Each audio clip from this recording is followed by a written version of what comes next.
8.6%।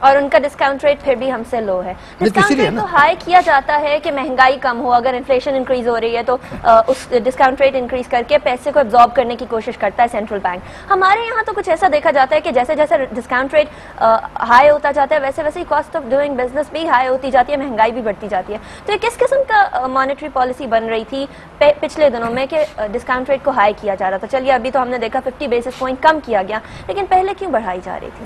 دیکھیے جو بڑھایا جب تھا تو اس کے ساتھ یہ بھی تو توقع تھی کہ حکومت ٹیکسوں کی جو آمدنی ہے انکریز کرے گی, عوام پہ بوجھ ڈالے بغیر, جی ایس ٹی کے ذریعے نہیں, پیٹرولیم لیوی کے بغیر نہیں, بلکہ ٹیکسوں کی چوری روک کر, جو لوگ ٹیکس نہیں دے رہے ان سے ٹیکس وصول کر کے.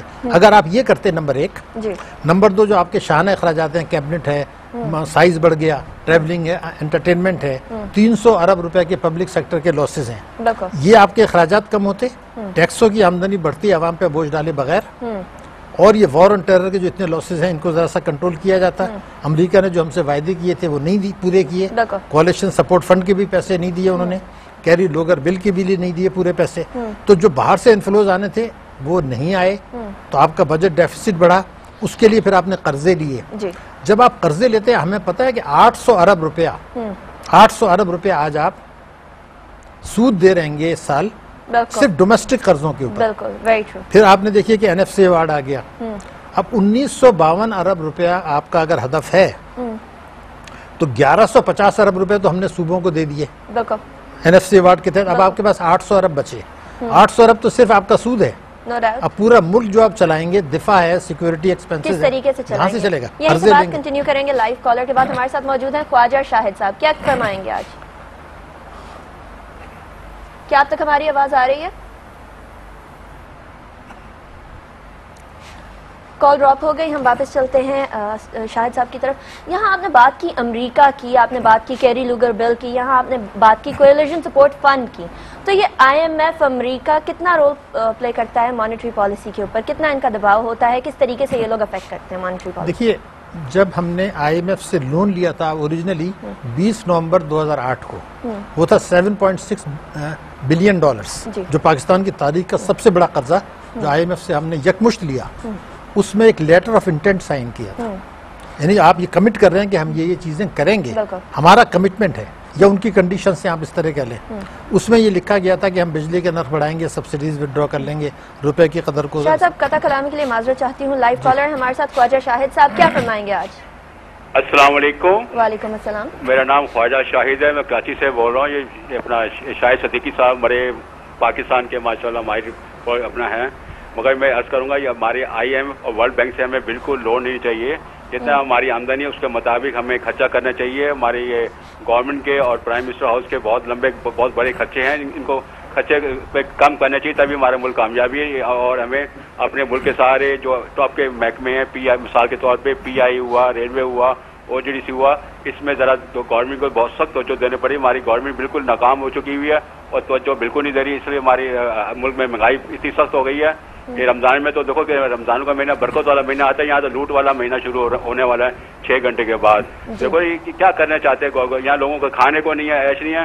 یہاں فارن منسٹر ہماری 12 لاکھ کا پرس پہنتے ہیں اور ڈائمنڈ کے ہار پہن دیا, اور غریب کے پاس چپل نہیں, 10 روپے کی چپل نہیں. کیسے قوم کی ترقی کرے گی؟ یہ ہماری قوم کبھی ترقی نہیں کرے گی. یہ آپ جتنے بھی اکنامکس بڑے بڑے شاہد صدیقی صاحب بیٹھے ہیں, ہمارے ملک تباہی کی جا رہا ہے, یہ ملک بچنے والا نہیں ہے. دیکھو یہ جی بہت بہت شکریہ خواجہ صاحب آپ کی کال کا, آپ کے کامنٹس کا. پہلے بات کرتے ہیں امریکہ کتنا دباؤ ڈال سکتا ہے مانیٹری پالیسی پہ, IMF کتنا ڈال سکتا ہے, پھر ان کی کال کی بات کریں گے. دیکھیے IMF کے جب آپ نے کمٹ کر لیا جی لیٹر آف انٹینٹ میں, تو اس کے مطابق ان سے کنسلٹیشن بھی آپ کی ہوتی ہے, تو اس پر بھی وہ بات کرتے ہیں, اور وہ یہ کہتے ہیں کہ اگر آپ نے یہ چیز ہماری بات نہیں مانی تو ہم آپ کے ساتھ روک لیں گے, جیسے کہ مئی سے انہوں نے روک لی. تو ان کا ایک ڈیفینیٹلی ایک رول ہے.